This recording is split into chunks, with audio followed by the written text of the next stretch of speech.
And we have a lot of opportunities, to witness, President Xi and what he's about and what he's doing. But his start is an excellent start. He's provided enormous leadership within the country. He has surrounded himself with very strong people, and he understands that this isn't a one-country silo. That he's part of a global environment, a worldwide environment, and China's leadership, which is important here domestically, is also important around the world. Again, China, is a very large, powerful economy.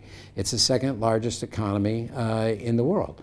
And so from a leadership standpoint, the president understands what reform is about, what change is about, what transformation is about. And he's putting a lot of things in place trying to do it. So I would give him as a start, extremely high marks, for the aggressiveness with which he is going about bringing about change on that part.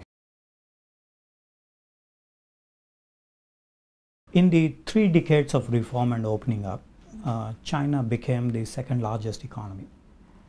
And last 2 years, there has been a decline in the growth rates. And the GDP declined from 10%, 10.8% to about 7.4% last year. So President Xi Jinping today has new problems. During his visit to Henan in 2013, he mentioned about the new normal that China is entering into, that is low GDP growth rates, relatively low, because the 7% is still very high growth rate across the globe, when United States is growing at 2% or even less, when Japan is growing even less growth rates. Other developed countries are growing at a very less growth rate. Still, China's 7.4% is a huge growth rate. I think, again, it's very positive. I think that it is not only a continuation of something that was already being brewed and what's coming up at the right moment, when the economy is slowing down.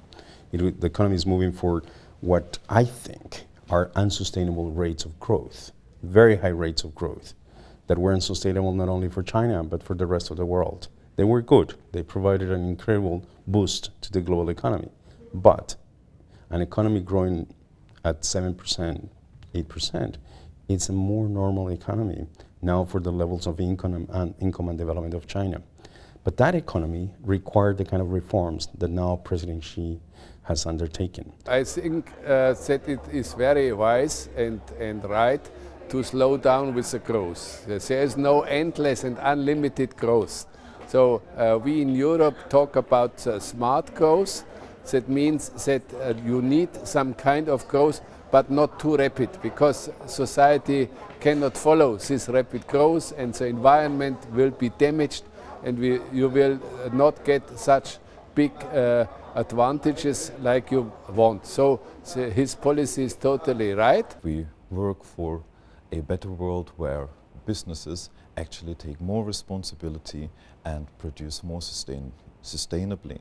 And I think President Xi Jinping's policy of the new normal is a great contribution to that, because it is for the first time since many, many decades that a politician says, well, let's have lower growth, but think of the quality of growth rather than just the figure in itself.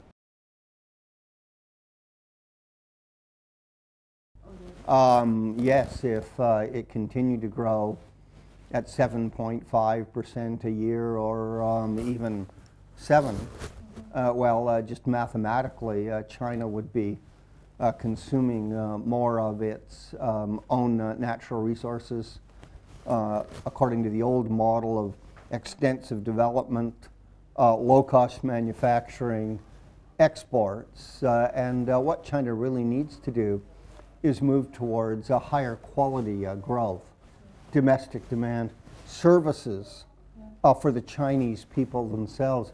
in things like healthcare, modern financial services, education, and that's what President Xi is doing. So if you get higher quality growth at 6.8% rather than low quality growth at 7%, that's really good for the Chinese people.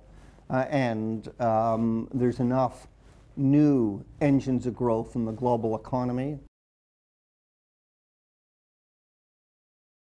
And I guess in every society there are vested interests that need to be taken into account, but they will try and resist, and it's obviously important that China has that leadership in order to achieve those reforms.